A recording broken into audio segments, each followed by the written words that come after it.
사도행전 2장 읽겠습니다. 사도행전 2장 30절부터 32절까지만 우리 읽겠습니다. 사도행전 2장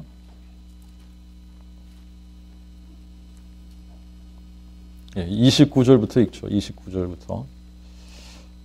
여러분 형제들아, 내가 조상 다윗에 대하여 너에게 담대히 말할 수 있나니 다윗은 죽어 장사되어 그 묘가 오늘까지 우리 중에 있도다. 저가 선지자인 고로 하나님이 이미 자기에게 맹세하사 육신을 쫓아 그의 허리의 열매 중에서 그리스도를 일으키시어 자기의 보좌에 앉게 하리라 하심을 알고 이것을 미리 보는 고로 그리스도의 부활하심을 말하여 그의 영혼이 음부에 버려지지 않고 그의 육신이 썩음을 보지 아니하시리라 하더니 이 예수를 하나님이 살리셨으니 우리가 다 이 일의 증인들이로다. 아멘. 예, 우리 거기 한 절만 한 군데만 사도행전 2장만 우리 읽겠습니다. 예, 이제 우리가 로마서 1장 2절부터 4절은 이제 여러분들이 마음에 이게 새겨져야 되는 성경 구절입니다. 그렇죠? 그 복음은 하나님이 그의 선지자들을 통하여 성경에 미리 약속하신 그의 아들에 관한 것으로, 그래서 그 복음은 누구에 관한 약속이라고요? 하나님의 아들에 관한 약속이다. 뭘 약속하셨다고요? 그가 육신으로는 다윗의 혈통에서 나셨으나 성결의 영으로는 죽은 자들 가운데서 부활하셔서 능력으로 하나님의 아들로 인정되셨으니 곧 우리 주 예수 그리스도시니라. 자, 이제 그 부분하고 오늘 우리가 읽은 사도행전 2장 29절부터 32절까지 보면 이게 정확하게 일치가 되는 부분입니다. 성령께서 강림하셔서 사도들의 입을 열어서 세상 처음으로 선포하신 그 복음의 내용입니다. 그 복음의 내용. 그 복음의 내용을 보면 다윗이 선지자이기 때문에 하나님께서 이미 그에게 약속하신 게 뭐냐? 육신을 쫓아 그의 허리의 열매 중에서 그리스도가 나실 것이다. 그러니까 다윗의 혈통으로 나시겠다, 이 약속을 하신 거죠. 예. 그런데 다윗의 혈통으로 나시는 이유는 하나입니다. 그 이유가 뭐냐? 자기의 보좌에 앉게 하리라 하심을 알고 다윗의 보좌에 앉으시기 위해서 다윗의 혈통으로 오시는 겁니다. 다윗의 보좌에 앉으시려고. 또 이것을 미리 보는 거로 그리스도의 부활하심을 말하여 그의 영혼이 음부에 버려지지 않고 그의 육신이 썩음을 보지 아니하시리라 하더니, 또 다윗이 뭘 미리 봤다고요? 그리스도의 부활을 미리 봤다. 그래서 그리스도의 부활을 미리 보고 그 부분을 예언했다라고 하는 겁니다. 그래서 그 부활의 능력으로 예수 그리스도께서 하나님의 아들로 확증이 된 겁니다. 인정되신 거예요. 부활이 아니라면, 부활의 능력이 아니라면 아무도 하나님의 아들로 인정될 사람이 없다라고 하는 거죠. 그러니까 누가 자기 자신이 하나님의 아들이라고 클레임을 하든지 딱 그 하나님의 아들로 인정이 될 수 있는 증거, 그 증거가 있어야 되는데 그 증거가 뭐냐? 부활의 능력이다라고 하는 겁니다. 죽은 자 가운데서 부활하시는 능력, 죽은 자를 살리시는 능력, 그 능력이 있어야만 이분이 하나님의 아들이다라고 인정받을 수 있다라고 하는 겁니다. 자, 그런데 이제 오늘 우리가 읽은 사도행전 2장 29절부터 32절에 보면 하나님께서 다윗에게 약속하신 그 부분에 아직 성취가 안 된 부분이 있습니다. 그 부분이 뭐냐면 이제 30절에 하나님이 이미 자기에게 맹세하사 육신을 쫓아 그의 허리의 열매 중에서 그리스도를 일으키시어 자기의 보좌에 앉게 하리라 하심을 알고, 이렇게 기록을 했습니다. 그죠? 자, 다윗의 허리의 열매 중에서 다윗의 혈통으로 그리스도가 나시겠다라고 하는 약속은 성취가 됐습니다. 그런데 그분이 다윗의 보좌에 앉으리라 라고 하신 이 약속은 아직 성취가 안 된 겁니다. 그래서 이 부분을 우리가 그 복음의 내용이라고 이야기한다면 그 복음이 아직 완성이 안 된 거예요. 그래서 오늘 제목은 미완성 복음이라고 이렇게 한번 정해 보겠습니다. 자기의 보좌에 앉으셔야지 되는데, 다윗의 보좌에 앉으셔야지 되는데 아직 다윗의 보좌에 앉지 않으셨다. 자, 그러면 그 복음이 아직 완성된 게 아니다라고 하는 겁니다. 그 복음이 아직은 완성된 게 아닌데, 그러면 언제 완성이 되냐? 언제 완성이 되냐? 다윗의 혈통으로 나신 하나님의 아들이 이제 다윗의 보좌에 앉으시기 위해서 다시 오셔야지 되는 그 날, 그거를 우리는 그리스도의 재림의 날이라고 이야기를 합니다. 그죠? 그러니까 그리스도께서 재림하실 때에 그 복음이 완성이 되는 거다라고 하는 겁니다. 이제 우리가 인류 역사를 이렇게 생각을 해보면 인류 역사에는 정점이 두 개 있다라고 볼 수 있습니다. 하나는 2000년 전에 있었던 사건이죠. 하나님이 사람이 되신 사건입니다. 이거를 우리가 그리스도의 초림이라고 그렇게 이야기를 합니다. 전능하신 하나님이 다윗의 자손으로 오시는 사건입니다. 이거야말로 온 인류 역사상 아무도 상상할 수 없는 놀라운 사건입니다. 어떻게 하나님이 사람의 아들로 오십니까? 어떻게 다윗을 창조하신 그 창조주 하나님이 다윗의 아들로 오실 수가 있습니까? 이거는 불가능한 일인데 하나님께서 이것을 미리 약속하셨다라고 하는 겁니다. 그리고 그것을 이루셨어요. 2000년 전에. 그래서 이 인류가 그리스도의 초림을 향해서 막 달려와서 그것을 이루었습니다. 그리고 지금 2000년이 지났습니다. 그런데 이 인류의 역사는 또 하나의 정점을 향해서 막 달려가는 거예요. 그것이 뭐냐? 다윗의 혈통으로 다윗의 자손으로 오신 그 하나님의 아들이 이제 만왕의 왕, 만유의 주제로 다시 오셔야 되는 거예요. 그 다윗의 보좌에 앉으시기 위해서 다시 오셔야 되는 겁니다. 그래서 이제 이 인류의 역사는 또 다른 정점을 향해서 가는데 그게 어느 시점이냐 하면 이 다윗의 자손으로 오신 그 전능자 하나님이 이제는 다윗의 보좌에 앉으시기 위해서 이 세상에 다시 오시는 그때, 그 날을 향해서 지금 인류의 역사는 그냥 이 세상에 무슨 일이 일어나던 그 사건을 향해서 지금 달려가고 있는 겁니다. 그리고 사람들이 알던 모르던 지금 바로 그 사건이 일어나기 위해서 이 세상은 준비하고 있다라고 하는 겁니다. 자, 이제 우리가 성경의 이런 이제 내용들을 이렇게 쭉 읽어 나가다가 보니까 이제 무슨 일들을 우리가 이제 알 수 있느냐면, 만약에 하나님께서 우리에게 이 성경을 주시지 않았다라고 한다면 이 구약에 일어난 이런 일들, 또 신약의 이 사건들, 이런 사건들을 사실 지금 21세기에 사는 우리들이 어떻게 알 수가 있습니까? 이거 알 수가 없거든요.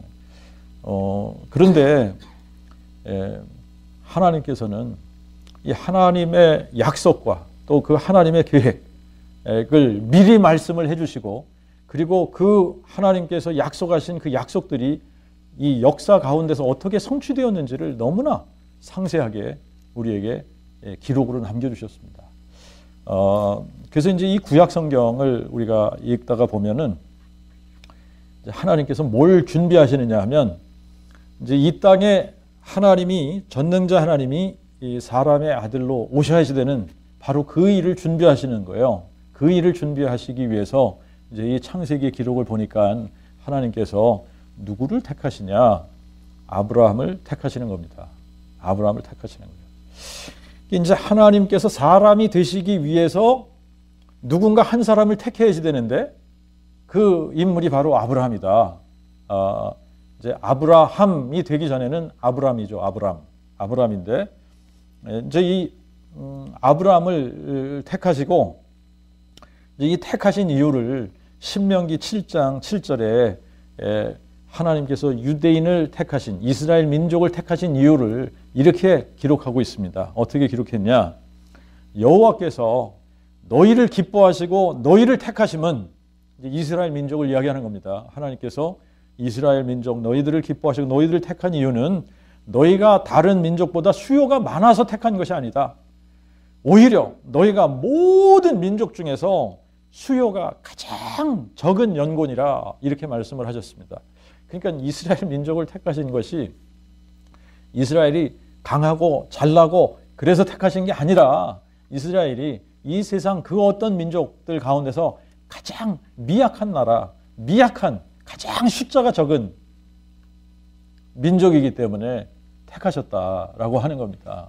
그런데 실제로 이제 하나님께서 이 갈대아 우르에서 아브라함을 택하셔서 이 가나안 땅으로 옮기실 때 그때를 하나님께서 그들을 택하신 시점이라고 본다면 여러분 그 시점에 이미 이 세상에 애굽은 강대국이었습니다.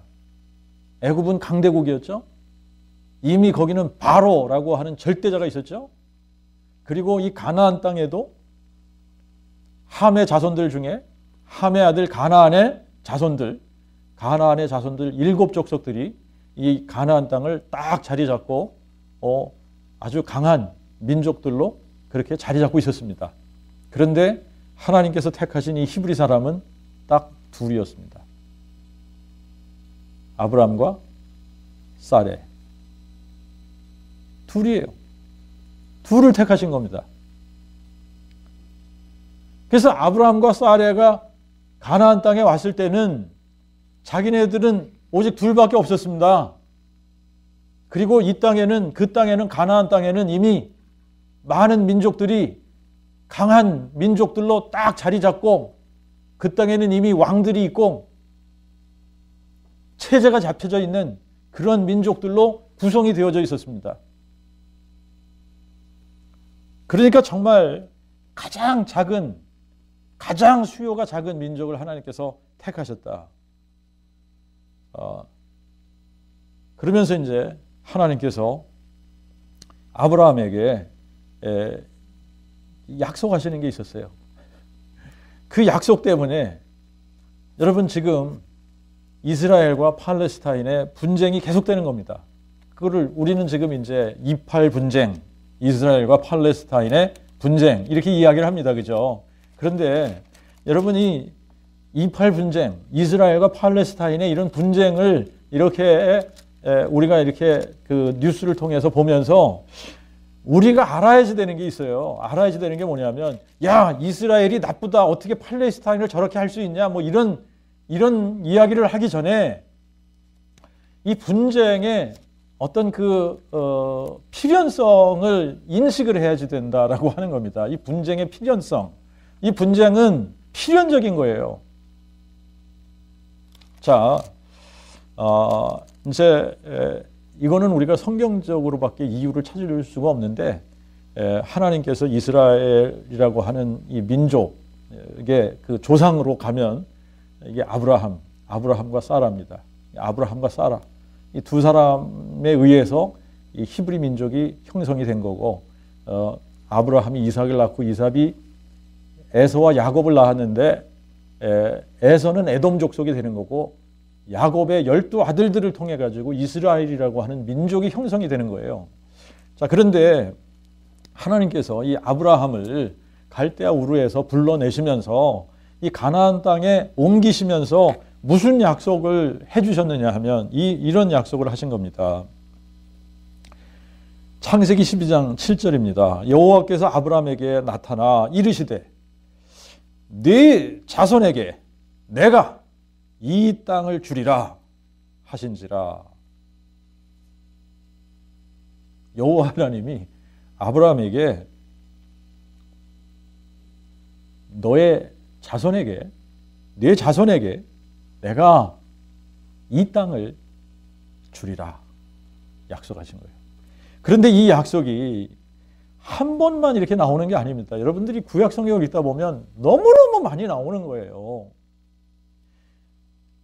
아주 이게 셀 수 없을 정도로 되게 많이 나오는 거예요. 계속 약속을 합니다. 계속 약속을 해요. 내가 이 땅을 너와 네 자손에게 줄게. 13장에 가서도 보면 13장 14절에 롯이 아브라함을 떠난 후에 여호와께서 아브라함에게 이르시되 이제 너는 눈을 들어 거기 너 있는 곳에서 북쪽과 남쪽과 동쪽과 서쪽을 바라보라. 내가 보고 있는 땅 전부를 내가 너와 네 자손에게 주리니 영원하리라. 이런 약속을 하십니다. 아니 지금 아브라함은 다른 민족들이 살고 있는 이 땅에 지금 객으로 나그네로 온 사람 아닙니까? 나그네로 와서 지금 아브라함은 둘밖에 없어요. 자식도 없습니다. 75세에 가나안 땅에 도착을 했는데 75세에 가나안 땅에 도착했을 때는 자식이 없었단 말입니다.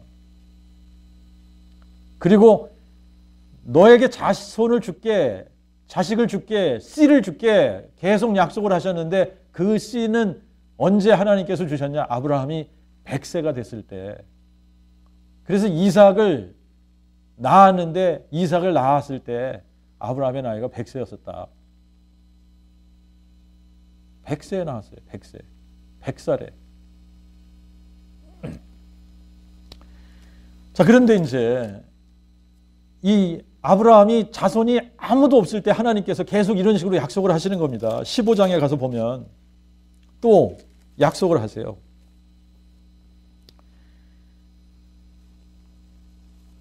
13절부터 보면 여호와께서 아브라함에게 이르시되 내가 정령할지니 내 자손이 남의 땅에서 객이 되어 그들을 섬기겠고 그들은 400년 동안 내 자손을 괴롭게 하겠으며 그들이 섬기는 나라를 또한 내가 징치할지니 그 후에 그들이 큰 재물을 가지고 나오리라.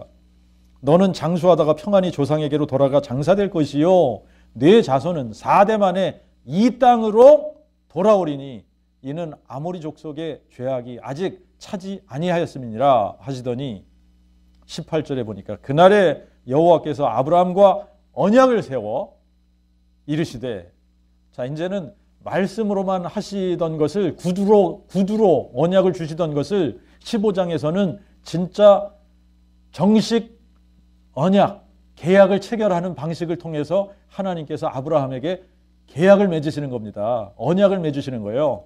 내가 이 땅을 애굽 강가서부터 큰 강 유브라데까지 네 자손에게 주노니 곧 겐 족속과 그니스 족속과 간몬 족속과 헷 족속과 브리스 족속과 르바 족속과 아모리 족속과 가나안 족속과 기르가스 족속과 여부스 족속의 땅이니라. 여러분, 이 땅에 대한 약속을 하나님께서 계속 이런 식으로 내가 이 땅을 너와 내 자손에게 줄게 라고 약속을 하고 있는 거예요. 17장 8절에 가서도 내가 너와 내 후손에게 너의 우거하는 이 땅 곧 가나안 전 지경을 주어 영원한 기업이 되게 하고 나는 그들의 하나님이 되리라. 이게 하나님의 약속이죠. 아브라함에게 하신 약속입니다. 자, 이제 아브라함에게 이렇게 약속을 하셨는데 이 약속이 이제 계속 이삭을 낳으니까 이삭한테 약속하시고 야곱을 낳으니까 야곱에게 약속을 하시는 겁니다. 그래서 이제 이 하나님께서 아브라함과 이삭과 야곱에게 약속하신 이 약속의 내용이 이제는 요셉도 그 약속을 붙들고 있는 거예요. 요셉도 그 약속을 붙들고 있는데 창세기 50장 24절에 가서 보니까 이제 요셉이 죽기 전에 이제 이런 부탁을 자기 형제들에게 하는 겁니다. 이에 요셉이 그 형제들에게 이르되 나는 죽으나 반드시 하나님이 너희를 찾아오시고 너희를 이 땅에서 인도하여 내사, 애굽 땅에서 인도하여 내사 아브라함과 이삭과 야곱에게 맹세하신 그 땅으로 이르게 하시리라. 여러분, 이 땅에 대한 이 약속은 끊임없이 계속 그 이스라엘 민족들에게 이제 내려가는데 지금 이스라엘 민족이 이제 애굽 땅에 또 이제 이렇게 가서 이 아브라함과 사라 이 두 사람으로 시작한 이 히브리 민족이 어떻게 형성이 됩니까? 이삭을 낳고 이삭이 에서와 야곱을 낳았는데 야곱을 통해서 이제 이 자손들이 번성하기를 시작을 하는 겁니다. 야곱이 12아들을 낳고 이 12아들들 통해서 또 자손들이 번식을 해서 이제 애굽으로 내려갈 때는 70명이 된 거예요. 70명. 이 70명이 애굽으로 내려갔습니다. 그래서 요셉이 사는 날까지 평안했어요. 요셉이 사는 날까지 평안했는데, 그러면 이제 이 요셉이 사는 날 이제 수를 계산을 해보면 보통 뭐 한 70 몇 년 정도가 됩니다. 왜냐하면 요셉이 37살이 됐을 때에 야곱의 식구들이 애굽 땅에 내려왔단 말입니다. 그런데 이제 요셉이 110세에 죽었거든요. 그러니까 110-37 하면 그 기간 동안은 평안했던 겁니다. 이제 그 후부터 이제 종살이를 하게 되는데 이 요셉이 죽고 얼마가 지나서부터 종살이를 했는지 모르겠어요. 그런데 최소한 이제 한 120년 이상 종살이를 한 겁니다. 맥시멈으로 했다 그러면 한 147년 한 겁니다. 그런데 이제 한 5, 60년 정도 종살이를 했을 때쯤 되어서 이 레위 지파 중에 한 사람이 등장을 합니다. 그 사람의 이름이 모세예요. 모세. 이제 이 모세가 등장을 해서 언제 이 이스라엘 백성들이 애굽에서 나오게 되느냐? 모세가 80살 될 때거든요. 그럼 모세가 80살 될 때, 그러니까 이 모세가 80살 될 때까지는 종살이를 아주 이제 세게 한 겁니다. 그 전에 한 60년, 그 다음에 모세 80년, 그러면 한 140년 정도 종살이를 하다가 이제 출애굽을 하게 되는 겁니다. 이제 이 하나님께서 모세를 찾아오셨어요. 모세를 찾아오셔서 출애굽기 3장에 이제 모세에게 이렇게 말씀을 하는 겁니다. 6절부터 보면 나는 내 조상의 하나님 곧 아브라함의 하나님 이삭의 하나님 야곱의 하나님이라 하시니 모세가 하나님 배웠기를 두려워하여 얼굴을 가리우매 여호와께서 이르시되 내가 애굽에 있는 내 백성의 고통을 정령히 보고 그 간역자로 인한 그들의 부르짖음을 듣고 그 고통을 내가 아는 고로 내가 내려가서 그들을 애굽인의 손에서 건져내고 그들을 그 땅에서 인도하여 애굽 땅에서 인도하여 아름답고 광대한 땅 젖과 꿀이 흐르는 땅 곧 가나안 족속과 헷 족속과 아모리 족속과 브리스 족속과 히위 족속과 여부스 족속의 땅에 이르려 하노라. 자, 하나님께서 모세에게 갑자기 나타나셨어요. 그래서 모세가 80세 됐을 때입니다. 이때가 모세가 80세 됐을 때 하나님께서 모세에게 나타나서 내가 네 자손들을 이스라엘 백성들을 애굽인의 손에서 건져내고 그들의 땅에서 인도해내서 아름답고 광대한 땅 젖과 꿀이 흐르는 땅 가나안 족속과 헷 족속과 아모리 족속과 브리스 족속과 히위 족속과 여부스 족속의 땅에 이르려 하노라.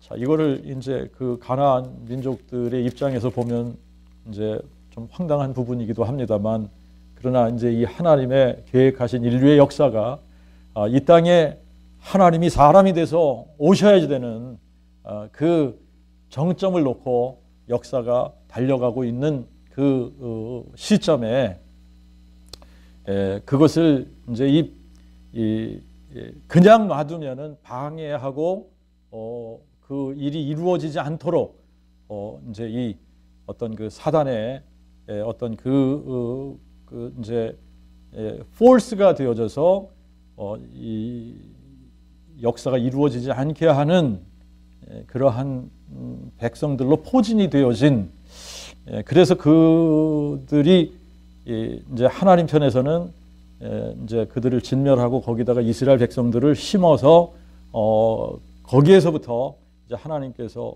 이 인류를 다스리시려고 하는 어떤 그런 계획, 그 계획 때문에 이 분쟁이 지금 4,000년부터 3,500년 전부터 이제 시작한 겁니다. 이 분쟁이 이제 그때 3,500년, 지금으로부터 3,500년 전에 하나님께서 이제 이 애굽에서 종살이 하던 히브리 민족을 이제 그 애굽에서 건져내서 이 가나안 땅으로 옮기시겠다라고 약속을 하시는 겁니다. 이제 6장에 가서도 보니까 2절부터 보겠습니다. 하나님이 또 모세에게 이르시되 나는 여호와로다. 내가 아브라함과 이삭과 야곱에게 샤다의 하나님으로 나타났으나 나의 이름을 여호와로는 그들에게 알리지 아니하였고 가나안 땅 곧 그들의 우거하던 땅을 주기로 그들과 언약하였으니 애굽 사람들이 종으로 삼은 이스라엘 자손의 신음소리를 나도 또한 듣고 나의 언약을 기억하노라. 뭘 기억한다고요? 약속, 언약을 기억하고 그러므로 이스라엘 자손에게 나는 여호와라. 내가 애굽 사람의 무거운 짐으로부터 너희를 빼어내며 그 고역에서 너희를 건지며 편팔과 큰 심판으로 너희를 대속하여 너희를 내 백성으로 삼고 나는 너희에게 하나님이 되리니 이는 내가 애굽 사람의 무거운 짐으로부터 너희를 빼어낸 너희 하나님 여호와인 줄 너희로 알게 하려 함이라 하고 내가 또 아브라함과 이삭과 야곱에게 주기로 맹세한 땅으로 너희를 인도하여 그 땅을 너희에게 주어 기업을 삼게 하리라. 나는 여호와로라 하셨더라. 이런 약속이 이제 우리가 구약 성경을 읽다 보면 수도 없이 많이 나옵니다. 그냥 이제 계속 이 약속이 나오고요. 뭐 이제 출애굽기뿐만 아니라 이제 이 신명기에 가면 뭐 이 약속이 그냥 굉장히 많이 나와요. 그냥. 그리고 이제 여호수아에 가면 어떻게 됩니까? 이 여호수아에 가면 이제 이 여호수아에서는 하나님께서 그 이스라엘 민족들에게 약속했던 그 약속을 이제 이루시는 장면입니다. 여호수아를 통해서 어떻게 하죠? 이 가나안을 정복하게 하시는 거예요. 가나안을. 그래서 지금 두 사람으로 시작을 한 이 히브리 민족, 유대인 민족들이 두 사람으로 시작해서 이제 70명이 돼서 애굽으로 내려갔다가 거기서 나올 때는 몇 명이 되냐? 장정만 60만입니다. 장정만 62만. 그래서 이 장정만 62만이 돼가지고 나오는데 이제 그들이 지금 자기네들보다 훨씬 더 강하고 많은 민족들이 살고 있는 이 가나안 땅을 정복하기 위해서 지금 요단강 맞은편에 이렇게 진을 치고 있을 때에 하나님께서 여호수아에게 이렇게 말씀을 하십니다.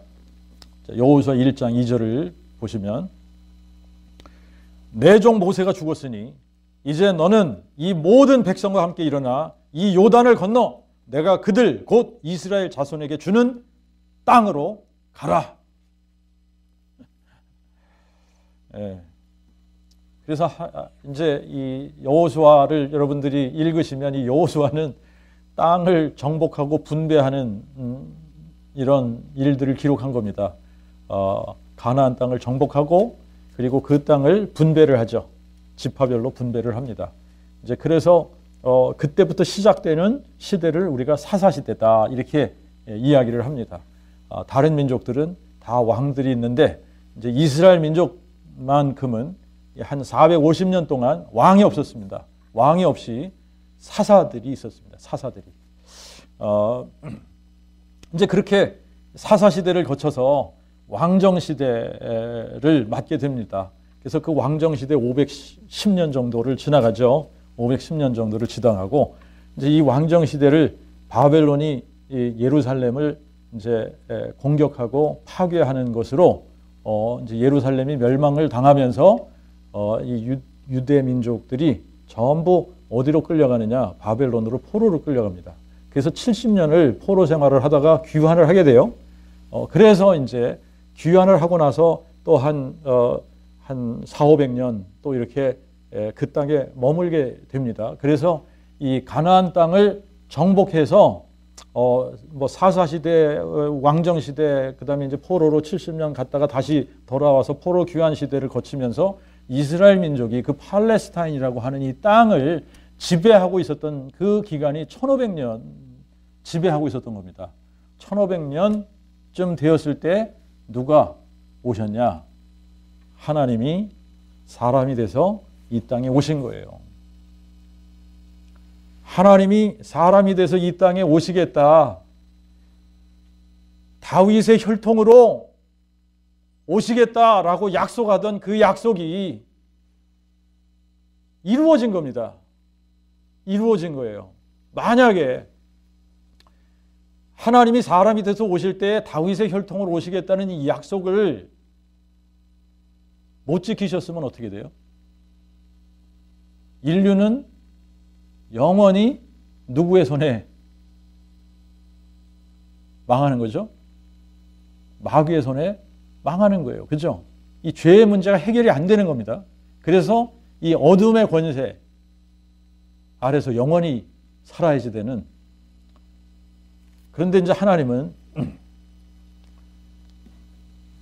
사람으로 오셔서 이 마귀를 멸하시려고 하는, 그래서 인류를 이 죄, 어둠의 권세에서 건지시려고 하는 그 하나님의 계획이 있으셨기 때문에 하나님은 여호와의 열심, 만군의 여호와의 열심으로 이 일을 이루셔야만 되는 겁니다. 그래서 죽은 자를 살리시는 능력과 없는 것을 있는 것처럼 부르시는 능력으로 이 1500년 동안 다윗의 혈통을 유지하셨던 거예요.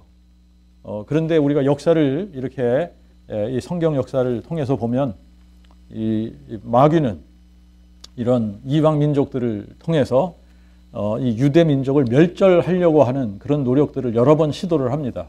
이제 그때마다 하나님께서 개입을 하셔서 이 민족을 지켜 오셨던 거예요. 그래서 그 민족을 통해서 누가 등장하시냐? 하나님이 사람 되신 분,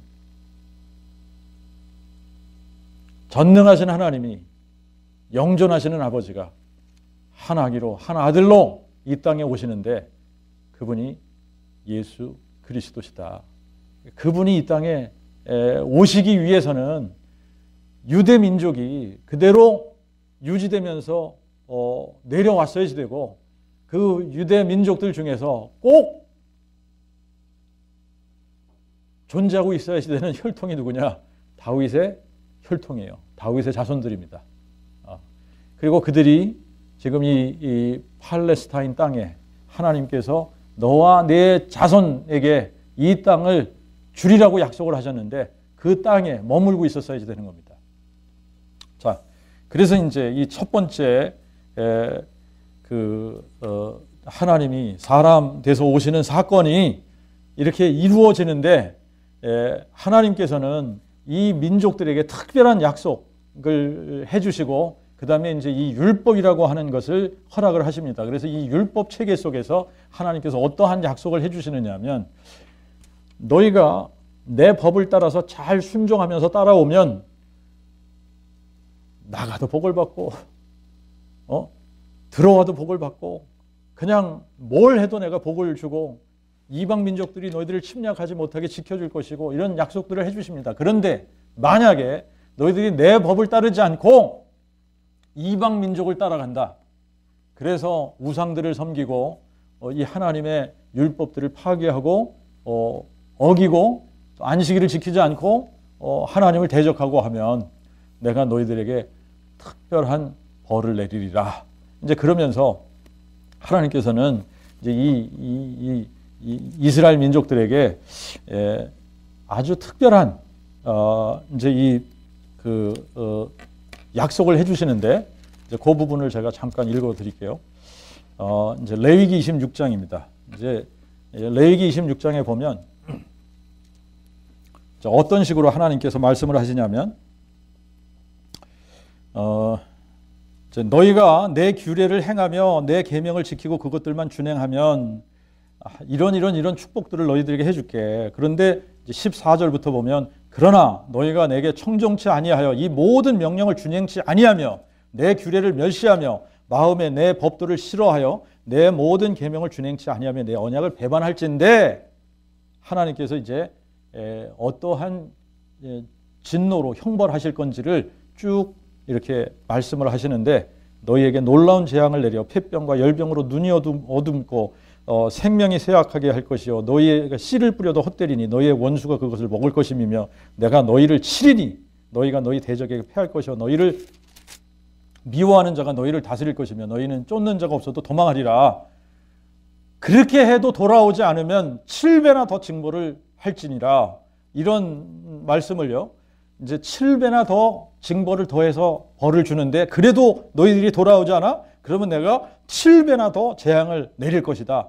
7배나 더 칠 것이다. 이거를 몇 번을 하시냐면 4번을 하십니다.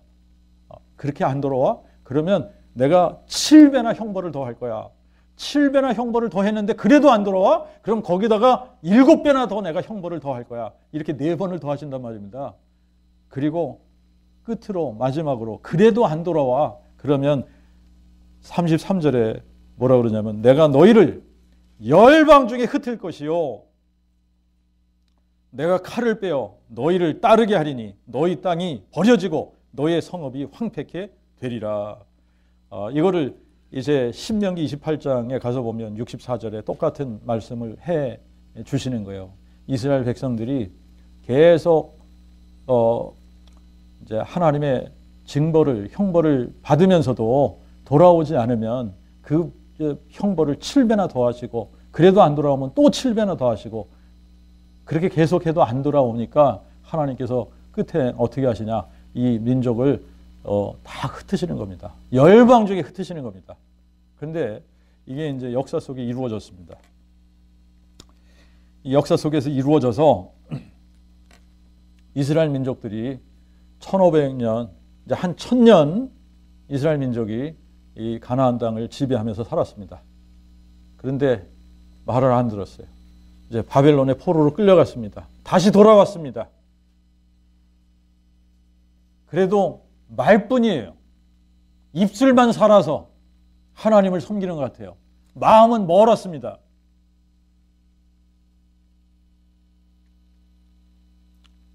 그들의 메시아로 찾아오신 하나님의 아들을 그들은 십자가에 못 박아 죽였습니다. 결정적으로 이제 하나님을 향해 엄청난 이제 배반을 한 거죠. 자, 그래서 이제 AD 70년 AD에 이스라엘 민족이 정말 열방 가운데 흩어지는 사건이 생깁니다. 예루살렘은 완전히 파괴되고 유대인들은 이 팔레스타인 지방을 떠나게 됩니다. 자, 떠나서 온 민족 가운데 열방 가운데 흩어져서 나라 없는 민족이 됩니다. 나라가 없는 민족이 돼서 얼마 동안 지내냐? 1900년을 지냅니다. 자, 이쯤 돼가지고 우리가 한번 그 질문을 해봐야 되는 게 있습니다. 질문. 무슨 질문이냐면 이 질문을 해봐야 되는 거예요. 어떤 질문이냐면 한 민족이 나라를 잃었습니다. 한 민족이 나라를 잃고 전 세계에 흩어졌습니다. 모든 민족 가운데 흩어졌습니다. 심지어는 중국까지도 왔습니다. 여러분, 이렇게 전 세계 모든 민족 가운데 흩어진 이 한 나라의 민족이 자기의 언어를 잃지 않고 자기들의 민족성을 잃지 않고 1900년을 다른 민족과 섞이지 않으면서 그 민족의 아이덴티티를 계속 지켜나가다가 1900년이 지난 어느 날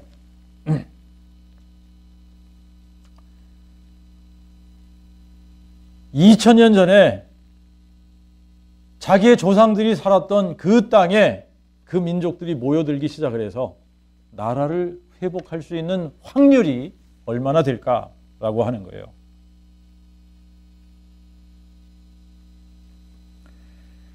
여러분, 확률적으로 따지면 이거는 있을 수 없는 일일 겁니다. 여러분, 100년, 200년 지나는 사이에도 이 사람들이 이렇게 다른 민족들하고 섞이게 되고 그러면 한 400~500년 지나면 이제 그 백성으로서, 그 민족으로서의 아이덴티티를 잃어버리고, 언어도 잃어버리고, 풍습도 잃어버리고, 다 잃게 되는 겁니다, 그냥. 그래서 다른 민족하고 동화되어져서 살아갈 수밖에 없는 그런 상황이 되겠죠. 그런데 어떻게 이 민족은 1900년 동안 나라가 없이 모든 민족 가운데 뿔뿔이 흩어져서 살았는데 어떻게 1900년이 지난 다음에 다시 그 땅에 돌아와서 자기 조상들이 세웠던 그 나라를 다시 세울 수 있냐라고 하는 겁니다. 자, 이거는 여호와의 열심이 아니면 이루어질 수 없는 일이다라고 하는 겁니다. 그리고 이것을 성경은 계속 하나님께서는 내가 이렇게 할 거야 라고 계속 성경에 기록하고 약속을 하셨다라고 하는 겁니다. 자, 이제 몇 군데 살펴보겠습니다. 이사야 14장 1절과 2절을 보겠습니다.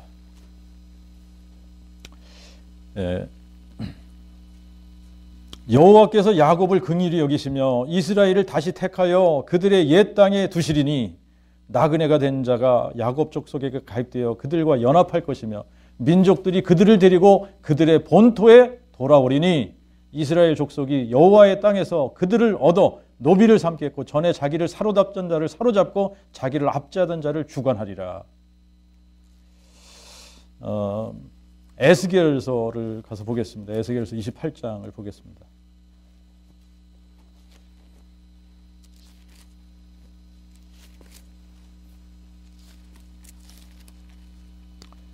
에스겔서 28장 25절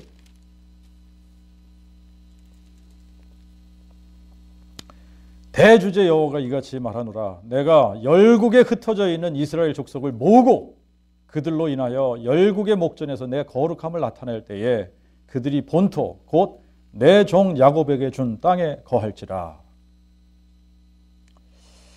36장 가서 보겠습니다. 24절부터 보겠습니다. 내가 너희를 열국 중에서 취하여 내고 온 땅에서 모아 들이고 본토에 들어가서 맑은 물로 너희에게 뿌려서 너희로 정결케 하되 곧 너희 모든 더러운 것과 모든 우상에게서 너희를 정결케 할 것이며 또 새 영을 너희 속에 두고 새 마음을 너희에게 주어 너희 육신에서 돌 같은 마음을 제하여 부드러운 마음을 줄 것이며 또 나의 영을 너희 속에 두어 너희로 내 율례를 행하게 하리니 너희가 내 규례를 지켜 행할지니라. 내가 너희 열조에게 준 땅에 너희가 거하여 너희는 내 백성이 되고 나는 너희 하나님이 되리라. 이제 아직 성취가 안 된 부분이라고 할 수 있는 부분이 26, 27절입니다. 그런데 이제 어떤 부분은 성취가 됐냐?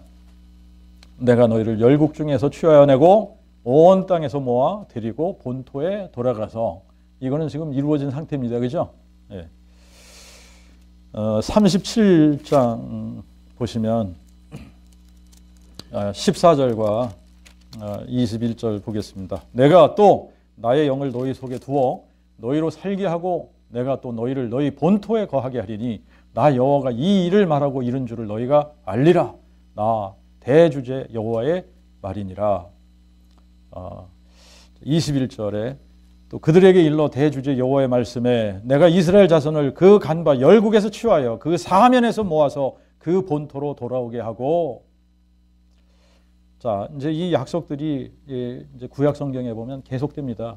계속해서 내가 이제 그때가 되면 다시 열방에 흩어졌던 이스라엘 민족들을 사방에서 모아서 이 본토로 돌아오게 하리라라고 하는 약속입니다.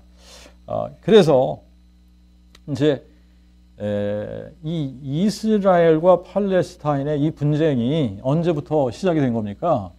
이스라엘이라고 하는 이 유대인들이 열국에 뿔뿔이 흩어져서 살던 이 민족이 어느 날 갑자기 이 땅에 찾아와서 자기네들이 주인이라고 하면서 이제 여기에 살고 있던 이 민족들하고 이제 이 땅에 대한 분쟁이 시작된 거예요.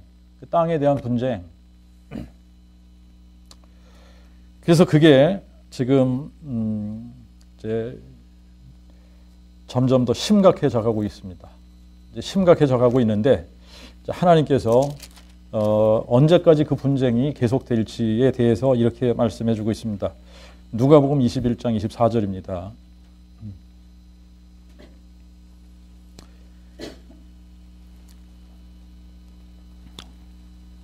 이 누가복음 21장 24절에